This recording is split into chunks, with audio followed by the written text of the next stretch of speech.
Hi, my name is Ankita Dubey, and I'm a first-year internal medicine resident at Extension Providence Hospital. And today we will be presenting a case of paradoxical emboli leading to cerebellar stroke in young adult. And we have no relevant financial relationship to this discussion. In terms of introduction, young adults are an uncommon patient population to present with stroke. Cardioembolic etiologies are the most common type. That includes atrial septal defect, patent foraminovaly, carotid artery disease, and atrial fibrillation. We present a case of a 20-year-old male with no significant past medical history who presented with cerebellar stroke. So a 20-year-old active male presented to our facility with chief complaint of being found obtunded by his father after a 3-day history of headache.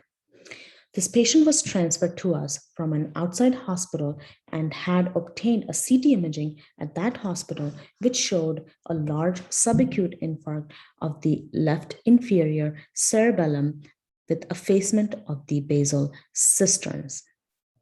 The imaging study also showed mass effect and as well as edema. When the patient was admitted, his symptoms progressed to slurriness of the speech, along with gait ataxia and as well as blurriness of the vision. In the light of the CT head finding and progression of his symptoms, a neurosurgical consultation was obtained and the patient underwent a decompressive craniotomy.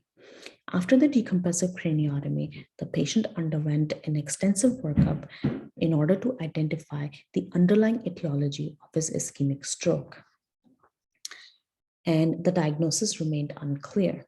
It was not until a cardiology consult was obtained and the patient underwent a transthoracic echocardiogram with the agitated saline study, which showed a defect in the atrial septum, a large patent foraminovaly or an atrial septal defect.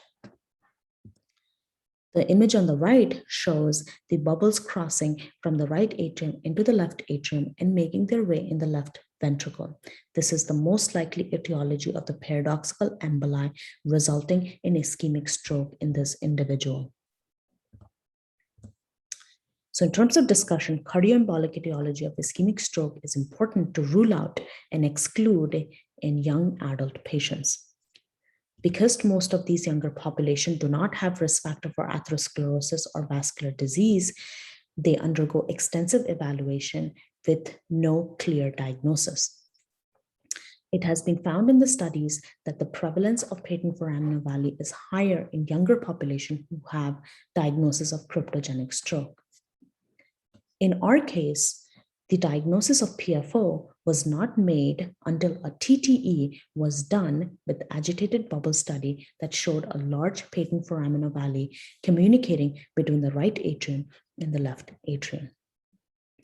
The patient was subsequently discharged from the hospital for an outpatient follow-up for the closure of PFO.